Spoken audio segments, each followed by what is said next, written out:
Now let us tackle section 2. Let's discuss the reasons for the civil rights movement and the changes it caused in American politics and government.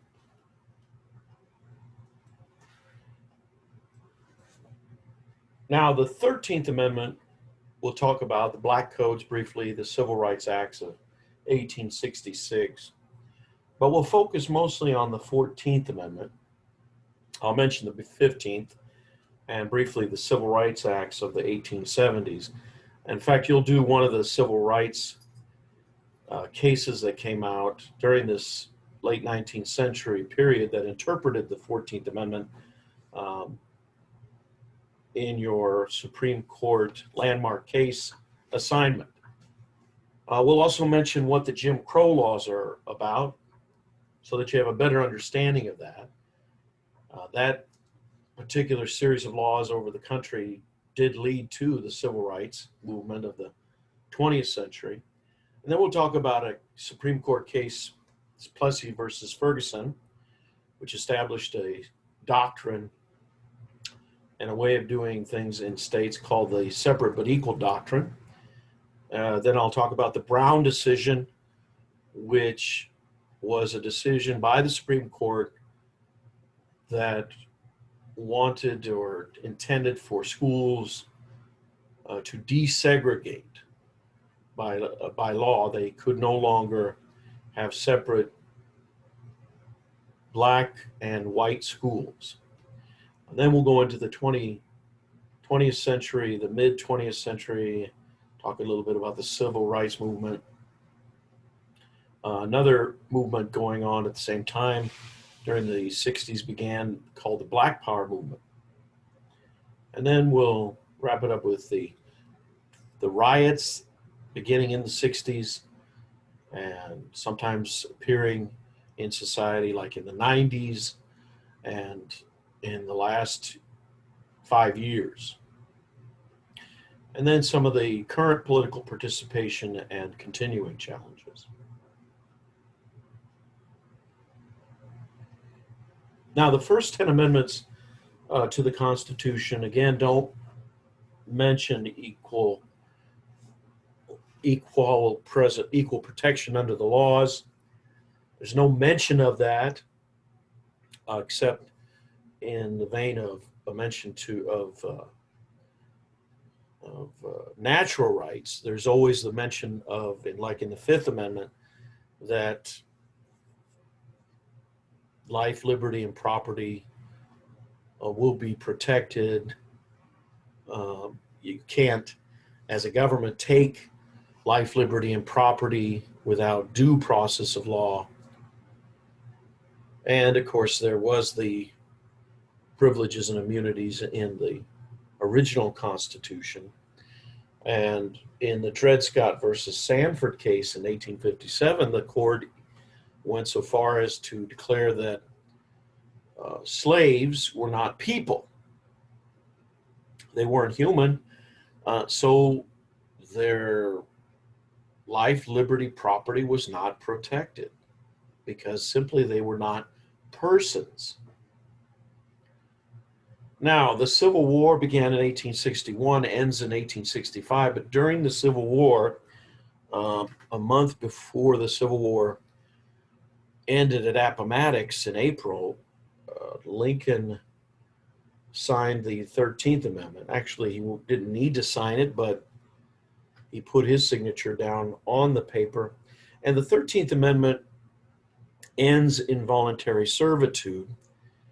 And involuntary servitude, aka also known as slavery, is terminated in the country. No state can, or the United States can, engage in involuntary servitude, except in one instance.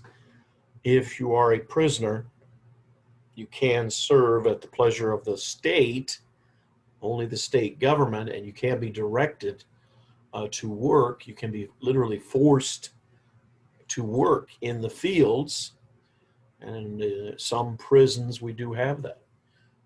Some prisoners have to work in the workshops and so on. So there are cases where you do have involuntary servitude, but it's only done by the government, in fact. Now, the 13th Amendment ends slavery as we know it. However, states like Texas and other states, because you had all these freedmen, they were roaming the countryside looking for work, um, basically violating the vagrancy laws, and they would contract for their labor for a year, and then they would skip out on a contract. And so the governments of some of the southern states started passing what are known as the Black Codes to contravene this effort and get blacks to um, stay with their employers for the year. So, in effect, it was a form of forced servitude, even though one party wanted out, let's say, of the contract. And there were other things like blacks could not congregate in more than a certain number of individuals. So, beginning in the 1865 period, 1866, after Lincoln's assassinated, some in Congress are a little upset by this, and so they pass what is known as the Civil Rights Act, because the 13th Amendment has a section that says Congress shall make or shall have the power to enforce by appropriate legislation the provisions of this article, meaning this amendment. And so they passed the Civil Rights Act, which specifically goes after these black codes.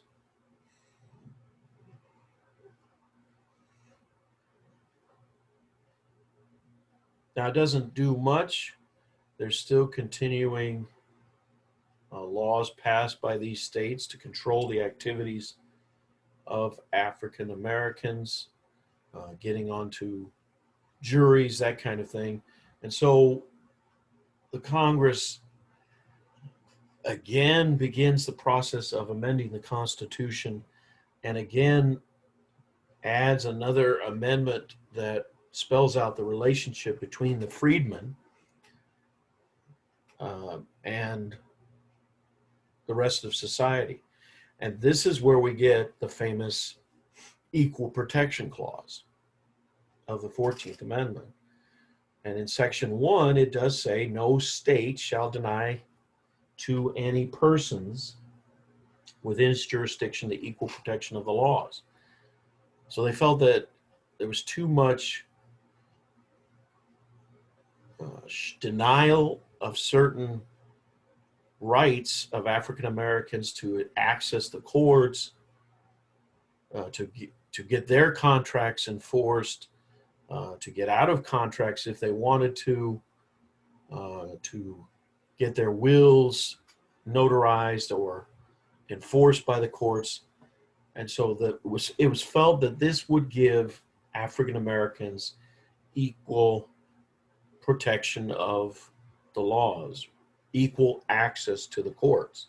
And again, Section 5, a section was added, much like the 13th, which says Congress shall have the power to enforce by appropriate legislation the provisions of this article.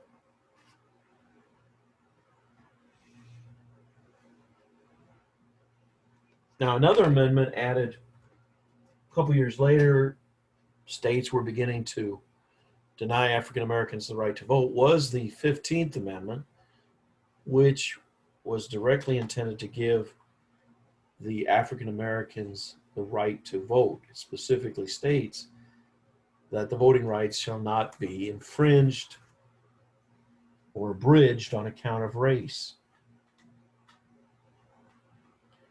And a series of civil rights cases were specifically designed to go after specific things in the state laws or specific activities by individuals in those states in the South, the Tennessee, Alabama, Mississippi, Texas, and so on, that would prevent unequal treatment of the freedmen, like the Civil Rights Act of 1871, which specifically is called the Anti-KKK Act, and it gave blacks the right to sue, and it criminalized violations of their civil rights to buy property, to make use of property the way they wanted to.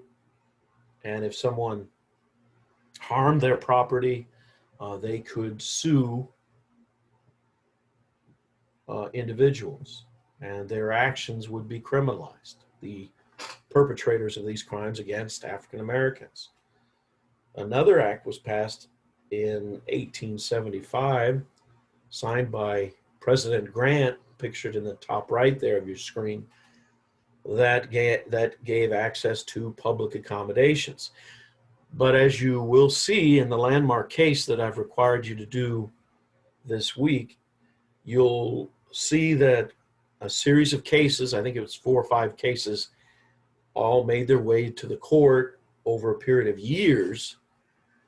And in 1883, the membership on the court has changed, and the court decided that really these civil rights acts passed by Congress were intended to apply, among other things, to the state governments, not to individual discrimination. So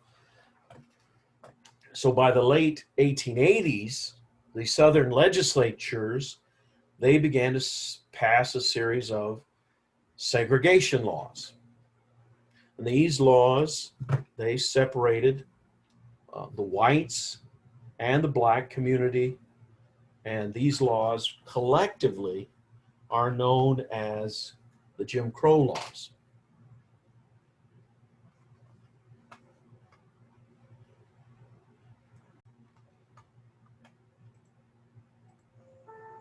Rice was known as an Ethiopian delineator, a white comedian who performed in blackface.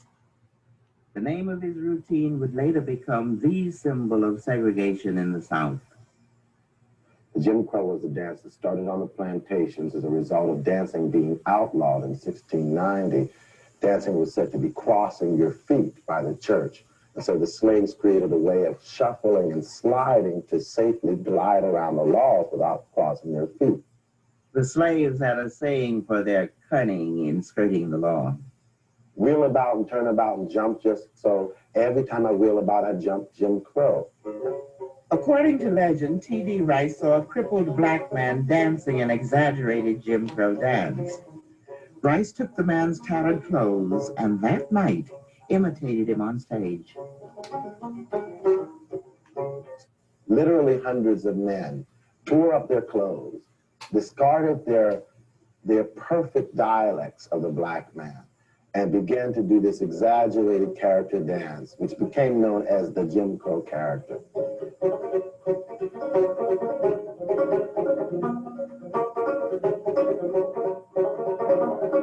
T.D. Rice, taking a dance which was altered by a law from a man who was crippled and exaggerating it again, and he had no intention of presenting truth. But what was bought by the majority of people in Ohio and in the Louisiana Territory and in along the Erie Canal was that this was a true image, and it was a devastating image. People in small towns who had never seen blacks, and suddenly saw Rice, bought that as a black image. The minstrelsy era really took off at the same time that the abolitionist movement took off. As there were people working to end slavery, people working to eradicate slavery, there were also people increasing the exaggerated portrayals that we find in the minstrel material. Minstrel caricatures mirrored the prevailing belief that slavery was good for the slave, since it drew upon his natural inferiority and willingness to serve. Slaves were content. The proof was offered in the image of the happy Sambo. The old plantation was presented as a kind of paradise. White Americans were being constantly bombarded with the image of happy slaves, is what it amounted to. So slavery must be a good institution if the slaves were happy and the masters were kindly. And so that whole cultural image of a benign or beneficent institution was projected constantly in the period immediately before the Civil War. Joe down to play. We'll make it ring both night and day. If we care not what the white folks say, they can't get us to run away.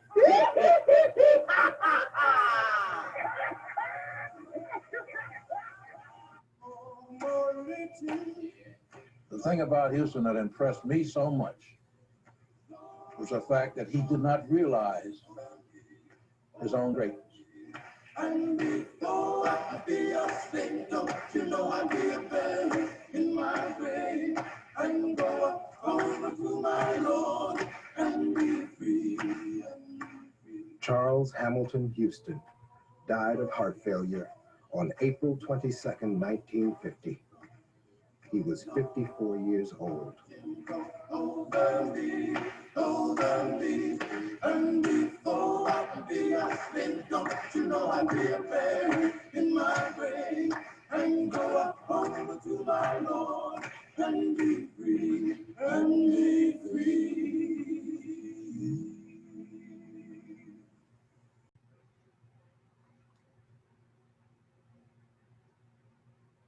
Now, in the late 19th century, there continued to be challenges to the status quo, and it never ended. It started up, and it would stop, like with the civil rights cases of 1883, but that didn't mean the challenges to state laws, local ordinances would not stop. They continued.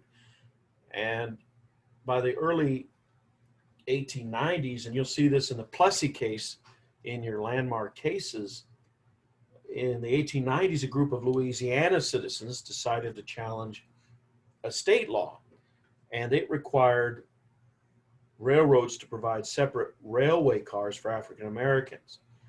And as you'll see, this was a test case that was brought by a group of citizens in New Orleans and by the railroad company who wanted to challenge it, the East Louisiana Railroad Company. So Homer Plessy, who was 7/8 European, and kind of everyone on the train knew this. There were people that were part of the company knew this. The guy that arrested him knew this. He was 1/8 African.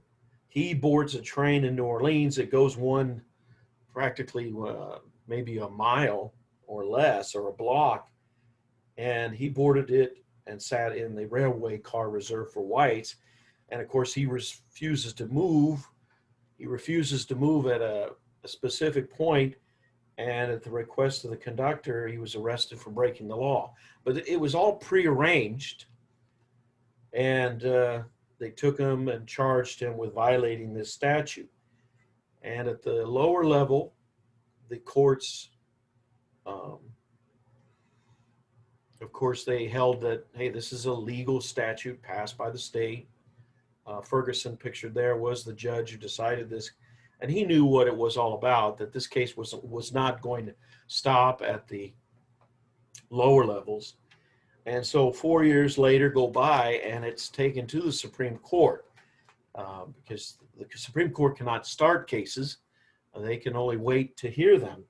So it goes up to the Supreme Court, and in a 8-1 decision, I think with one, maybe 7-1, with one justice not sitting, the court establishes a new doctrine which kind of reestablishes Jim Crow or allows things to continue. However, they kind of refine the interpretation of what equal protection of the law is, what the 14th Amendment's all about, what states can do and cannot do. And so they develop this new idea or doctrine, and the court makes it up. They make up something called the separate but equal doctrine. I mean, it's not in the Constitution, it's not in the laws. However, what the justice who wrote the opinion, and you'll see this in your Supreme Court cases, he held that the law does not violate the Equal Protection Clause. It is not unreasonable discrimination if the separate facilities for blacks are equal to those of the white. So here he's saying that it's okay for a private establishment company to discriminate because they provide equal services to blacks and whites. One of those who dissented was John Marshall Harling, who you'll see in the video dissents for his own reasons. Even though he was a Southerner, and I believe he may or may not have even owned slaves, I believe, but oftentimes facilities were not equal. Nevertheless, this doctrine would hold for the next really 58 years until Brown, when it was explicitly overturned.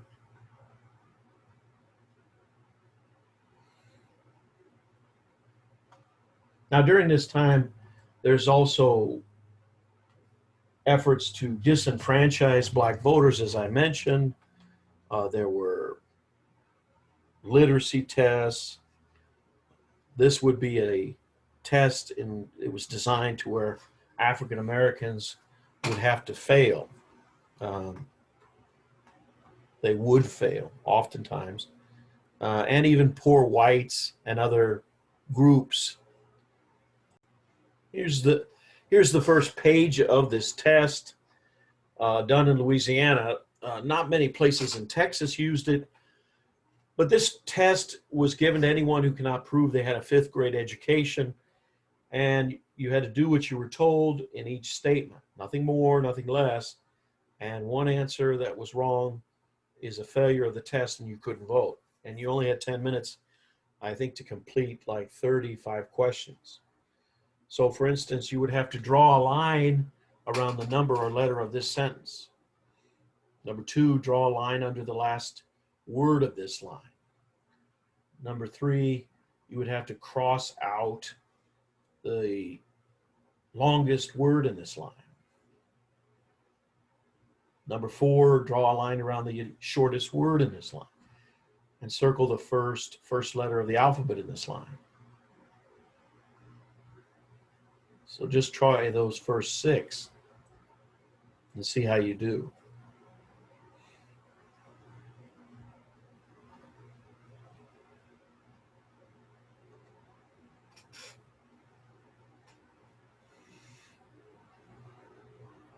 So pause your computer for a moment and give it a try.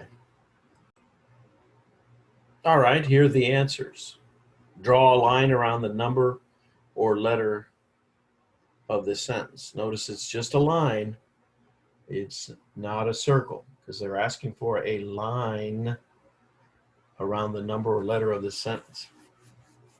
Remember, the number 1 is not a part of this sentence, so you have to do it around this letter A. Number 2, draw a line under the last word in this line.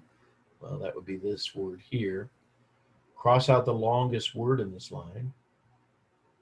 All right. Draw a line around the shortest word. Well, A is a word. Circle the first letter of the alphabet in this line. Did you circle the A? Well, then you pass the first 5 questions. It's tougher than you think. Here are some students from Harvard taking the test.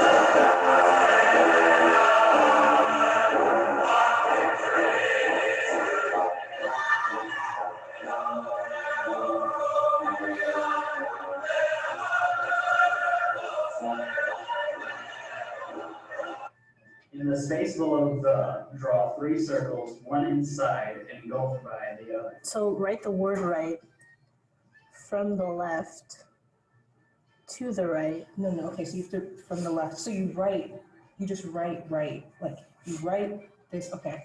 You write the word R-I-G-H-T from the left to the right, as you see. Wow, that's pretty advanced social theory. Unless they've read some Rousseau, they probably don't have a very good answers to that. backwards. But I'm curious to know how I did. The word vote upside down. Correct. Spell backwards, forwards. Are you kidding me? I know. Well, you failed. Why is that? Oh my god, I can't finish this. There's no way. Right on the line provided when you read the triangle below. Parsons. I can't do it. I can't vote. I can't vote. So for this test to pass it, you had to get everything right. If you missed one, Oh my God, are you serious? if you missed one What? question, you couldn't vote. The amount of bruh moments in the question, it deserves a bruh bite. I'm glad it's 2014, but we still have a lot of work to do. Yeah, I'm like not glad that it's 2014 and we have so much to work on still. Nobody's gonna win. Like, there's no passing this. But I mean, it's also shocking that this was only 50 years ago too. Yeah, it's shocking to think who's like still alive and go through this to vote. It's like somebody basically saying to you, like, you can go home now. It's stressful because I know, like, I have to move quickly, but I can't make any mistakes on this. This sounds like it could be legitimate. Like when you first see it, right? It's like, oh, anyone who can't prove fifth grade, that sounds reasonable, right? Make sure they can read before they can vote. It's like literally just an exam to waste my time. I just have a hard time believing somebody would actually like this is the scheme somebody would come up with to prevent people from voting. I know what the necessary number means, but do they mean the number below 1 million? What? Print a word that looks the same, whether it is printed frontwards or backwards. Right? This is a real downer in my day. Yeah. I had a really good day, but now I took the test and I have a headache and I'm kind of frustrated. I would just feel so demoralized. Basically them telling me to turn around and go home. Paris in the spring. Well, that was our best supposed best and brightest of this country trying to do this literacy test. Many of them just gave up, didn't even try. You at least tried. But this was an attempt to discourage people from voting. There's other ones like poll taxes was just you got to pay, and that would discourage poor people, whites, blacks, in states like Texas and South Texas, Hispanic Americans. Although if you could afford it, you would be able to vote. The grandfather clause was a way to limit those whose ancestors could not vote before the Civil War. So if your ancestors voted before the Civil War, you could vote. The white primary, that was developed in actually later in the 20th century, in the 1920s, and it was abolished within like 15 years. But it allowed only certain ethnic groups to vote in the first election when you're determining who's going to run for your political party. So these were all designed in many states, not just the South, to disenfranchise black voters. Well, then there was also the social control, economic coercion. These were used to impose certain codes of conduct. And these were led by extra legal groups like the KKK, which is not big anymore. There's only maybe 10,000 in the entire United States. But at one time there were millions in that. They were a huge group in the 1920s. Anybody in politics who wanted to get ahead usually had to become a member of the Klan in certain sections of the country. But these groups and other groups and the citizens, just general white citizens, might use the process of lynching or what is called extralegal execution, sometimes torture then execution. This was sometimes employed by the mobs to keep African Americans from voting. So this violence, economic coercion was used.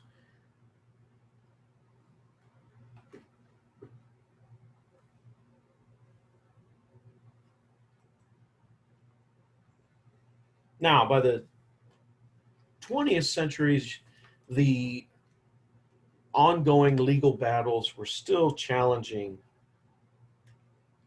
laws, processes in the courts. The Gwynn case got rid of the grandfather clause. The Smith versus Allwright case got rid of the white primary. laws in some states. In fact, Smith versus Allwright came out of Texas. In another case, Missouri ex rel Gaines versus Canada. That's not the country of Canada. That's a guy's name in Missouri. This case got rid of university integration, and slowly states began to integrate universities. In Henderson versus U.S., railway cars could no longer be segregated. But the big one, of course, is the Brown versus Board of Education case. In this case, the Supreme Court unanimously held that segregation by race in public education is unconstitutional. Now remember that Plessy versus Ferguson was the case in many states. Many areas were still segregated in businesses and other public accommodations, schools. Let's listen to this PBS Supreme Court presentation on it. By the early 50s, segregation was frayed by the war and torn in spots where the court had acted. The white primary was outlawed. Housing covenants outlawed. Some graduate and law schools were forced to admit blacks. But the court was aware that the big fight was still to come. The schools, K through 12, white children and black in the same classroom. Southerners assumed that if grade school kids were in a desegregated setting, they'd get to know each other and they'd get to date each other and then they'd marry each other. And that was the strongest taboo that the South held. Led by Thurgood Marshall and other young lawyers like Robert Carter, the NAACP Legal Defense Fund was running or aiding cases all over the country. The court picked 5 and consolidated them into one set of arguments, forever known as Brown versus Board of Education of Topeka, Kansas. As oral arguments approached, people camped outside the building to assure themselves a seat in the courtroom. NAACP lawyers Marshall and Carter were up against a formidable adversary, John W. Davis, a former presidential candidate making the last of his 140 appearances at the Supreme Court. But his arguments had a familiar ring. Separate wasn't necessarily unequal. Blacks should be happy with the way things were. Didn't states have the right to educate their children as they saw fit? When the 3 days of arguments were over, Davis was heard to remark, "I think we've got it won, 5-4, or maybe 6-3. The justices scheduled another hearing on the case. But before that could happen, Chief Justice Vincent died of a heart attack. President Eisenhower chose to nominate Earl Warren, formerly the governor of California.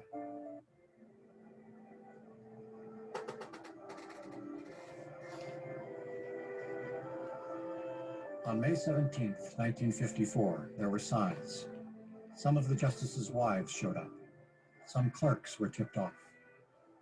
Then reporters rushed the courtroom.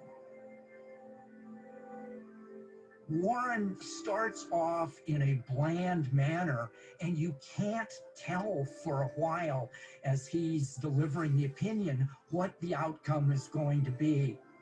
And then he comes to the key line and he says, "And we unanimously hold that separate but equal has no place in the Constitution."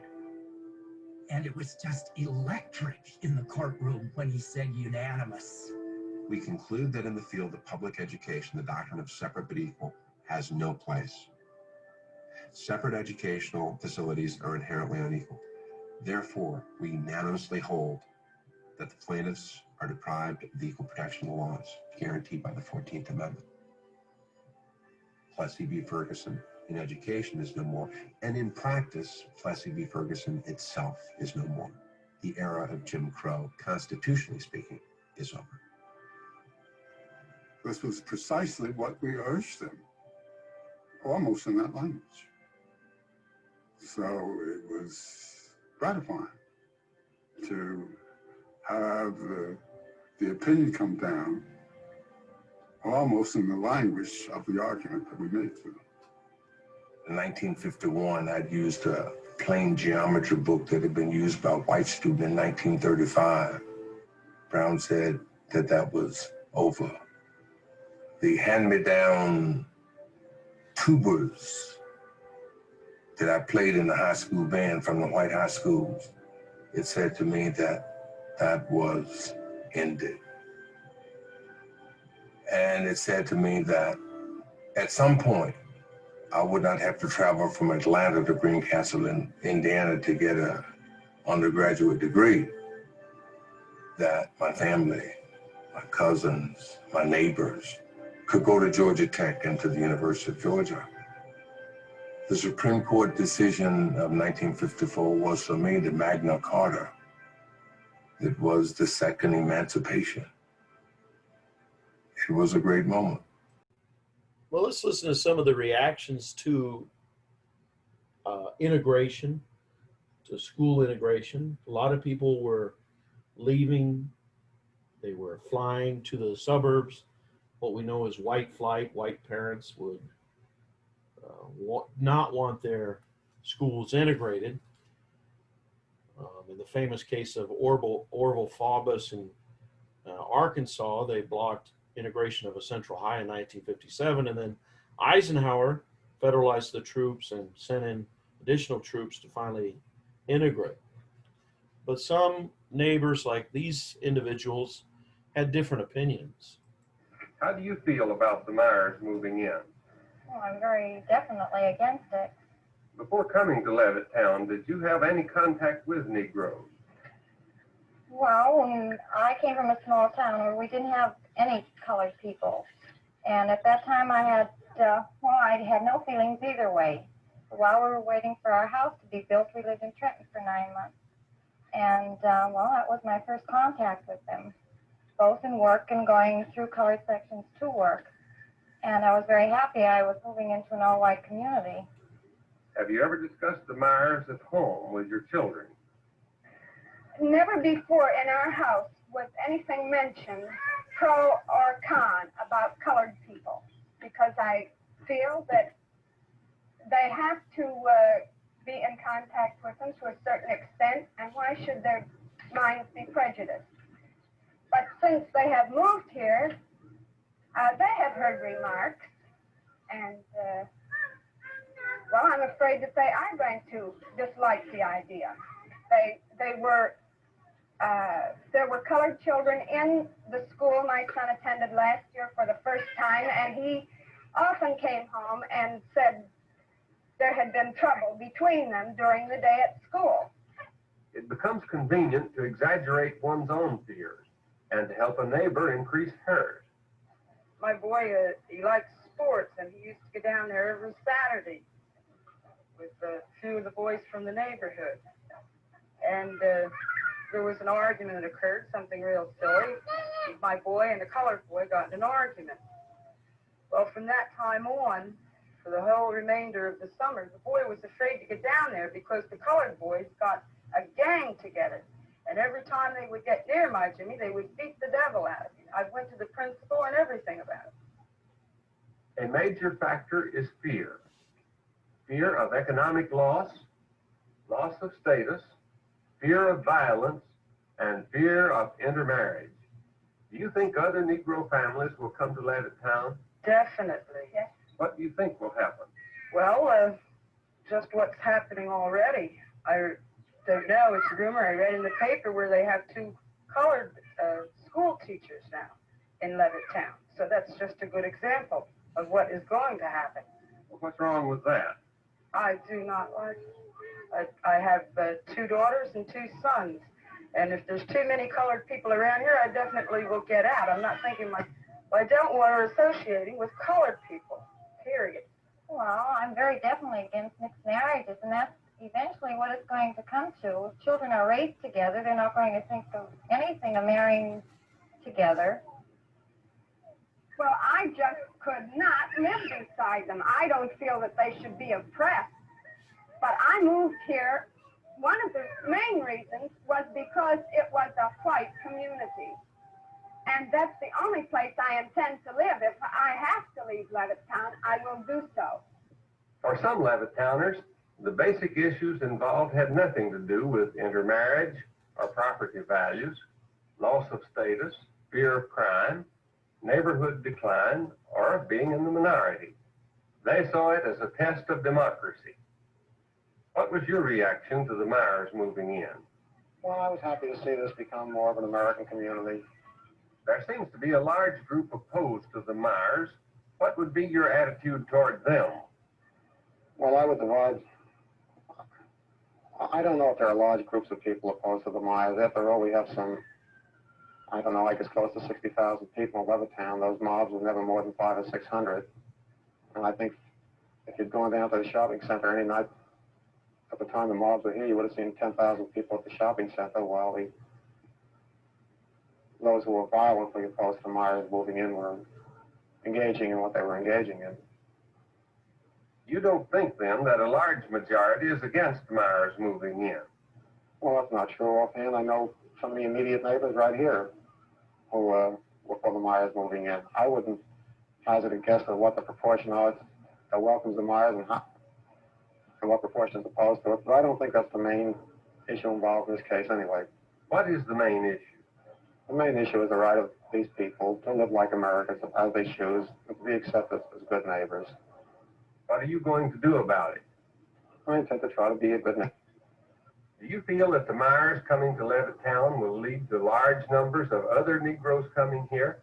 I don't know. Do you think the Myers will be able to live here comfortably? I think it'll take a little time, but they will eventually. Have you heard any rumors about the Myers? Oh, dozens and dozens of rumors. What kind? Oh, that he was being paid by the NAACP, that the Reds were behind it, that the Jews were behind it, that this group and that group was behind it. There were all kinds of rumors. I guess some of them were being spread deliberately, some were just a result of hysteria. There was all kinds of malicious rumors. Some of them were so ridiculous you couldn't see how people could accept them, but in the atmosphere, some people did accept them and spread them. Well, the reactions were many and deeply held. It was a nuclear bomb going on, but it did end de jure by law segregation. Segregation, discrimination mandated by state and local laws was now overturned, and Plessy was definitely overturned by Brown versus Board of Education. And you'll see a lot more in the Supreme Court landmark case of Brown. There was an additional case decided the following year in which the courts ordered all local governments to desegregate with all deliberate speed.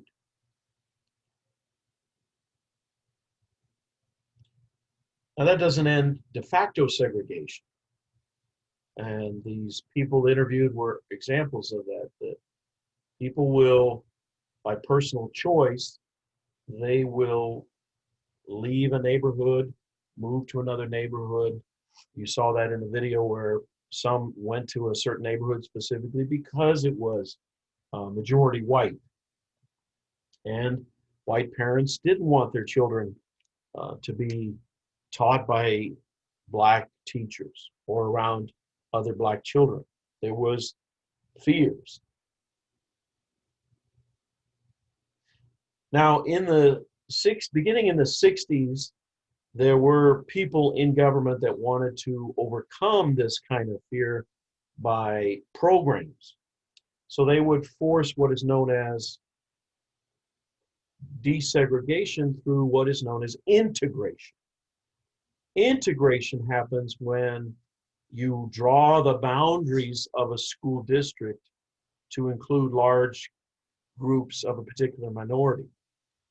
Another way is reassigning pupils to a particular school.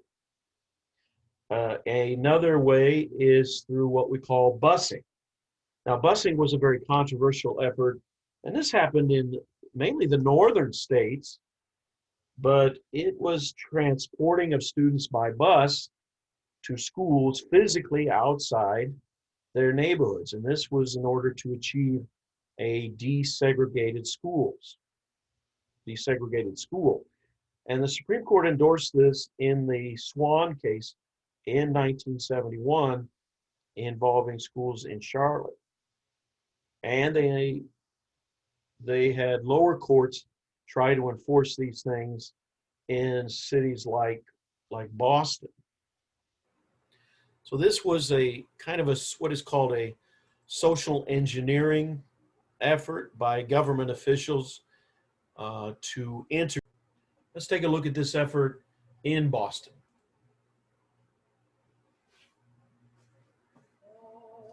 In the 1970s, Boston, Massachusetts schools were still segregated between blacks and whites. Even after the 1954 court case, Brown v. Board of Education, which desegregated schools in the South, the northern city of Boston was still judicially undisturbed to desegregate. At this time, Boston and Massachusetts were the pride of American liberalism, the political and literary pacesetter for the new nation. However, 85% of black students in Boston went to school with a black majority, and over half the black students in Boston went to schools with a 90% majority. In January of 1965, the Department of Health, Education, and Welfare gave Boston until February 9, 1965, to formulate a plan to integrate the schools, or Boston would lose financial aid or eventually face court action. Though Boston stood to lose $300 million in financial aid, a plan to desegregate was not made. We cannot respond to the time they have given us, Chairman James Hennigan said. In the same year, President Nixon outright told the public he was against busing, removing any punishment on Boston's lack of a plan. Later in 1965, Massachusetts enacted the Racial Imbalance Act, which required school districts to desegregate any school that was more than 50% minority. However, Boston did not react. In 1971, the Swan v. Charlotte-Mecklenburg Board of Education court case ruled for busing to desegregate schools. This court case ordered the desegregation of schools all over America, so the decision was made in Virginia. Schools remained generally the same as before. 3 years later, on June 21, 1974, Judge Garrity ordered Boston to desegregate all public schools by forced busing. This new plan requires students from white neighborhoods to go to school in black neighborhoods and students from black areas to go to the schools in the white areas of Boston to balance the racial diversity. Phase 1 of Garrity's plan would commence in the fall of 1974 and require the busing of some 17,000 pupils. Phase 2 was to begin the following fall with a mandatory busing affecting approximately 21,000 students. This decision caused a large debate between anti-bussers and pro-bussers, which later caused violence and outrage. Roxbury, a mainly black town, and South Boston, a predominantly white town, were the major areas affected. The forced busing of white and black students between Roxbury and South Boston caused debate and conflict between racial groups and ultimately resulted in riots and violence. Although the majority of people in Boston were against busing, there were several people who were for it. Mainly, the reason for the busing of black students into Boston and the busing of white students into Roxbury was to abide by the law that declared that schools should not be less than 50% minority, the Racial Imbalance Act. People wanted the desegregation to have black students and white students go to school together, so neither group of children felt more superior than the other. Of the 55 racially imbalanced schools in Massachusetts, 45 of them were in Boston. The government feared that segregated schools encouraged prejudice between children. The National Association for the Advancement of Colored People, NAACP, tried to increase the public awareness of this segregation by holding open hearings and nonviolent school boycotts. I feel that at this time, any school that is predominantly Negro is an inadequate school. They also filed a lawsuit against the Boston School Committee to stop its practice of segregated schools. This lawsuit was one of the significant factors that led to Judge Garrity's court order. Another reason for supporting busing was that the citizens of Boston wanted to improve the education of students. Sociologist David J. Armour explains that black students would have more doors open for them going to a middle-class white school than if they attended a predominantly black school. The quality of education in the Boston white schools was greater than the quality of the mostly black schools. Crowded classrooms, temporary teachers, not enough books, and supplies were low, and all of that kind of thing. However, the majority of people in Boston were against the forced busing Judge Garrity promoted. Well before Judge Garrity's decision, the leaders of the opposition to the Racial Imbalance Act had been planning for the worst. Mid-March, this coalition declared its existence as a Save Boston Committee, but soon renamed this umbrella group of anti-busing networks ROAR, or Restore Our Alienated Rights. On the night of Garrity's decision, ROAR planned a 2-week boycott of public schools. Within the next 3 years, similar plans were created and supported by ROAR. This organization's main argument was the downgrade in public schools. They believed public schools in South Boston, as well as Roxbury, would become a place where no learning was done. Busing, they hold, too easily becomes a case of form over substance, in which the form of racial integration of education becomes of greater value than the substance of what is actually taught in schools, opposers of busing refute. Many anti-busers supported the fact that busing was too costly for Boston to promote. The Supreme Court judge, who did not support busing, estimated that busing 13,300 children on 138 buses would bring annual operating expenses up to $532,000, and the startup costs would be $1,011,200. This money to collect was difficult due to reluctant people, non-supporters, and the lower class with salaries not large enough to support the cost. School integration costed the Boston School District an estimated $20 million more in busing costs than neighborhood schools would cost. This high price forced several people to be against busing. Even the state legislature did not approve. On June 29th, the request of Governor Sargent for desegregation funds was not filled until a month later, and when Mayor White asked the City Council for an extra $4.2 million for desegregation on July 12th, it took 2 court orders to secure the funds in early August. Critics of busing also claimed that busing caused white flight. White flight is when white families leave the city and move to larger suburban areas with more white families. Citizens claimed that busing caused white people to leave Boston, which caused even more segregation. This white flight is costly for the economy, with so many families moving away from the public schools, also costing the public schools a lot of tax money that could be used to better the system. Lastly, anti-busers anticipated violence to come along with the Boston busing Judge Garrity promoted. On the eve of the Garrity decision's first phase, anticipated boycotts from the whites made the city tense. Whites were said to be intensely hostile to blacks. So I'm talking about white folk. By the time busing came around, these people were ripe for revolution. When we go up there, we're going to be stoned. It's not fair to me, because why is the other way around when they come up here? When they come up here, we won't mess with them, so why when we come up there, they mess with us? Yeah, I don't think it's fair. It's not fair to me. No one doubted that trouble would greet the buses. The only question was how much. John Kerrigan spoke out to a Bostonian crowd days before the decision was fully put into place. Join me in the school committee in the nonviolent activity. I hope you will be so nonviolent that we will win the Nobel Peace Prize. The anticipated violence would soon shake the city of Boston.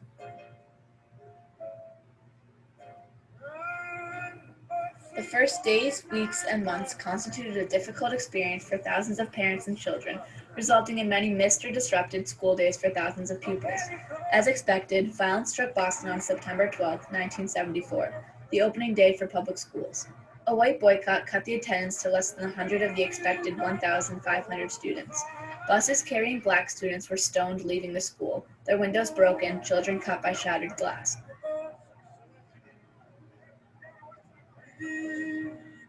Throwing eggs at the window and try to hit people with them. An anti-busing march on October 4th consisted of 5,000 anti-busers through the streets of South Boston. Children were afraid to go to school. What we prayed wouldn't happen has happened, the Boston Globe wrote on October 9, 1974. The city of Boston has gotten out of control. The forced busing in Boston eventually caused several people to leave the city and move out to the suburbs. The violence and dispute of the city were too much to handle. People, as a community, it's tearing them apart. They may say this is helping, it's tearing them apart. I'm not for this, I don't care, my one will not go to school, but it's tearing them apart. The decision Judge Garrity made for Boston led to these violent effects. I think that time will bring about an understanding on the part of most people that there's no alternative.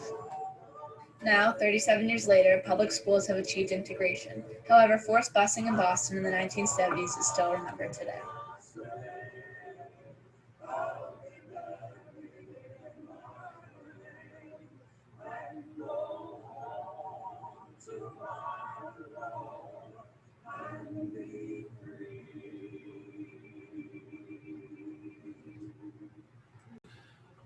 So de facto segregation led to the judge trying to integrate through the order of this unelected judge. He said, well, you gotta bus kids. As you can see, busing was unpopular with many groups from its inception. So by the mid 70s, in decisions like Keyes, Milliken, the courts began to retreat from their former support of busing. They decided that redrawing school district lines excessively was unconstitutional. I believe that was in the Milliken case. So today, no courts, they don't issue these busing orders to end de facto segregation. So de facto segregation is still widespread. In the latest case, 07, the Supreme Court struck down the city of Seattle's plan. And in that case, Justice Roberts said the way to stop discrimination on the basis of race is to stop discriminating on the basis of race. So you're still going to have de facto segregation, like in this racial map of the United States, where one person is one blue dot, black person is a green, Asian red, Hispanic gold, other race brown. And if you look at certain cities, for instance, up here, let's say in Boston, which is right here, you can see that you do have integration, but you also have some concentrations of whites, blacks, Asians, Hispanics. And you can see that Asians tend to be up in here, down here in this area. Blacks and Hispanics tend to be down in this area. And then you have a large group of Hispanics up in this area of Boston. Then you have out here in the suburban area, you know, you have mostly white populations. Some areas, though, are very well integrated. Some of these neighborhoods have whites, blacks, Hispanics, Asians, and so on. And in some cities, like in Detroit, if we went over here to Detroit, you can see you do have a stark division between blacks and whites. In fact, this line right here is a road called 8 Mile. And 8 Mile is made famous by a song by I think it's a rap artist. I want to say Eminem, but this 8 Mile represents the boundary between the mostly black neighborhoods and the mostly white neighborhoods in the city of Detroit.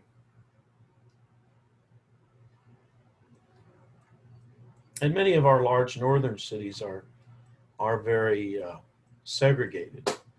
Like we hear about the shootings in Chicago, shown here. This is Chicago, and you can see the black neighborhoods, which are very apparent on this map, is South Chicago.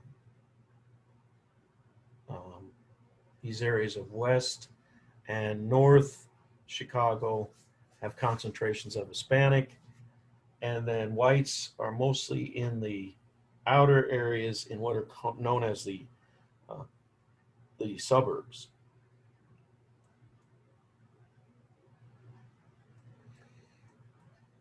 Going down to Texas, you can see that cities like San Antonio, very integrated, but you do have large populations of Hispanic in South and West San Antonio. But you can see in North and Northeast San Antonio, it's pretty well integrated.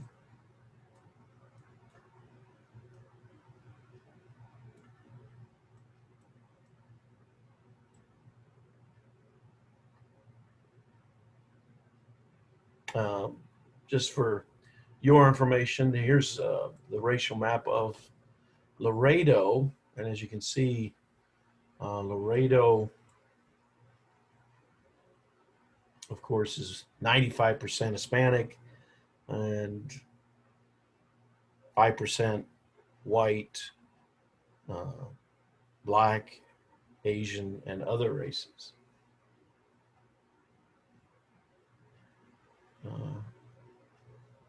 My neighborhood in this area, he's mostly Hispanic, although there are, you know, white person here, and so forth.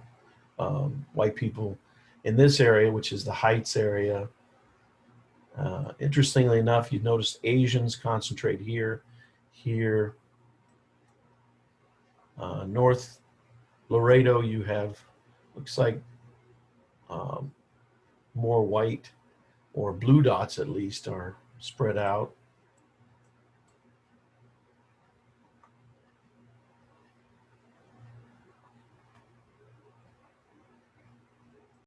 So to review, first 10 amendments don't mention anything about equal protection, and in the Dred Scott case, in fact, it's decided that slaves are not persons. So they don't have protections to natural rights even. Now, the Civil War and the subsequent amendments change all that. The 13th frees the slave, ends involuntary servitude, but states begin to pass what are known as black codes, laws to control the behaviors, control the activities of blacks, the freedmen. And Congress passes the Civil Rights Act because the 13th Amendment says that Congress shall pass whatever legislation is necessary to enforce this amendment. But the courts don't really recognize this, and so the states begin to pass further laws, and Congress gets involved by passing the 14th, which specifically says no state shall deny any person equal protection of the laws, and Congress shall make appropriate laws to enforce. And so they begin doing that. They passed the Civil Rights Acts of 1871, 1875. But as you see in the civil rights cases of 1883, the courts interpret it to mean something different. They say, well, this applies to state governments. So yes, blacks can buy property, leave wills, those kind of things, but that doesn't mean companies, businesses, individuals aren't free to discriminate. It has nothing to do with it. So Jim Crow laws are passed. These are segregation laws. And these are challenged. However, by 1896, in the Louisiana case, Plessy versus Ferguson, the courts held that if the facilities are equal, then you can have separate facilities. It doesn't violate the 14th Amendment. And this is the case in many areas of life. Now, that doesn't mean that cases didn't come before the Supreme Court challenging this, but many in the South and elsewhere around the country worked to control blacks, disenfranchise them. That means not allow them to vote, also through coercion and violence. But the challenges remained, and by the early 20th century, many cases did succeed in overturning some of the discriminatory laws and finding that, no, you have to treat these people equally in cases of voting, like in the Gwynn case, and the Smith case, or attending universities, like in the Missouri X. Rail Gaines case, in railway cars. But the biggest one was the Brown case, which was K through 12 education, which affected really all families in the United States, hundreds of millions of kids, and it specifically does overturn Plessy. And a year later, schools are told that you must integrate or at least desegregate with all deliberate speed. But no timeline was established. And so segregation still continued for 20 plus years. But segregation by law, or de jure segregation, was ended. Now, many people simply fled neighborhoods when blacks were allowed to integrate, and this is de facto segregation. Now, attempts to overcome that have been tried, and justices, judges have tried to overcome that by redrawing school district lines, or school districts have tried this. Now, sometimes it's met with opposition, as you saw in the busing example. And in the last 30 years, courts have really, 40 years, they've backed away from enforcing these kinds of things, or even trying these, or striking down these attempts by local governments, school districts, cities to integrate. And courts have said that you can't have these plans. So next time we'll pick it up with the civil rights movement. Thank you for your kind attention.